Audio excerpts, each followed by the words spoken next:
राज्याच्या तिजोरीमध्ये पैसा नाही तर योजना आणल्या जात आहेत। शरद पवार यांनी लाडकी बहीण योजनेवरून सरकारवर टीका केली।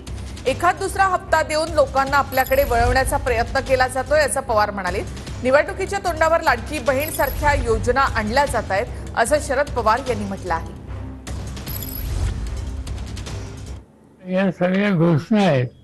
निवडणुकीच्या वेळेला मला असं वाटतं की प्रत्यक्ष निवडणुका जाहीर होण्याच्या आधी 4-5 दिवस एखाद दुसरा हफ्ता देण्याचा प्रयत्न होईल आणि तो एखाद दुसरा हफ्ता देऊन एक जनमानस आपल्या बाजूला करण्याचा हा प्रयत्न हा दिसतो की हे तात्पुरतं आहे। हे निवडणुकीच्या पूर्वी आहे। यापूर्वी या लोकांच्या हातात सत्ता असताना असे निर्णय का घेतले नाहीत अशी चर्चा सुद्धा नागरिकांच्यात आहे। त्याचा काही ना काहीतरी परिणाम होईल।